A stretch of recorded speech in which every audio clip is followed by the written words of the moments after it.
Genesis chapter 45. Joseph lets himself be known. Then Joseph could not refrain himself before all of them that stood by him, and he cried, "Cause every man to go out from me." And there stood no man with him, while Joseph made himself known to his brethren. And he wept aloud, and the Egyptians and the house of Pharaoh heard. And Joseph said to his brethren, "I am Joseph. Does my father yet live?" And his brethren could not answer him, for they were troubled at his presence. And Joseph said to his brethren, "Come near to me, I pray you." And they came near, and he said, "I am Joseph, your brother, whom you sold into Egypt. Now therefore be not grieved nor angry with yourselves, that you sold me here. For God did send me before you to preserve life. For these 2 years has the famine been in the land, and yet there are 5 years in which there shall neither be hearing nor harvest.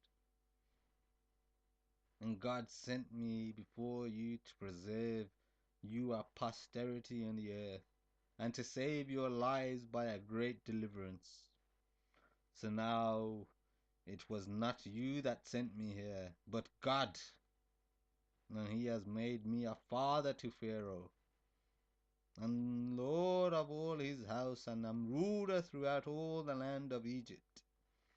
Haste you, and go up to my father, and say to him, Thus says your son Joseph, God has made me lord of all Egypt. Come down to me, and tarry not, and you shall dwell in the land of Goshen, and you shall be near to me, you and your children, and all your children's flock, and your herds, and all that you have done.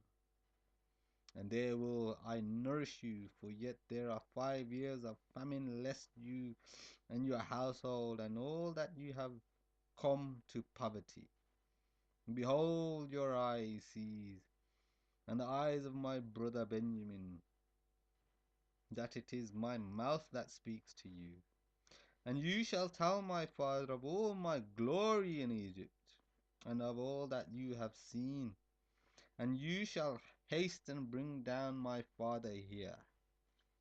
And he fell upon his brother Benjamin's neck, and wept, and Benjamin wept upon his neck. Moreover, he kissed all his brethren, and wept upon them. And after that his brethren talked with him. And the fame thereof was heard in Pharaoh's house, saying, Joseph's brethren are come. And it pleased Pharaoh well and his servants. And Pharaoh has said to Joseph, Say to your brethren, This do you, lay your beasts, and go, get you to the land of Canaan, and take your father and your households, and come to me, and I will give you the good of the land of Egypt, and you shall eat the fat of the land.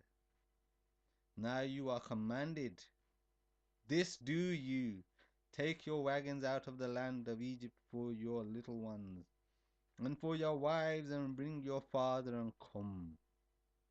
Also regard not your stuff, for the good of all the land of Egypt is yours. And the children of Israel did so. And Joseph gave them wagons according to the commandment of Pharaoh, and gave them provision for the way. To all of them he gave each man changes of raiment, but to Benjamin he gave 300 pieces of silver, and 5 changes of raiment. And to his father he sent this after this manner: 10 asses laden with the good things of Egypt, and 10 she asses laden with the corn and bread and meat for his father by the way. So he sent his brethren away, and they departed. And he said to them, See that you fall not out of the way. And they went up out of Egypt, and came into the land of Canaan, and to Jacob their father, and told him, saying, Joseph is yet alive. and he is governor all over the land of Egypt. And Jacob's heart fainted, for he believed them not. And they told him all the words of Joseph, which he had said to them. And when he saw the wagons which Joseph had sent to carry him, the spirit of Jacob their father revived. And Israel said, it is enough. Joseph my son is yet alive. I will go and see him before I die.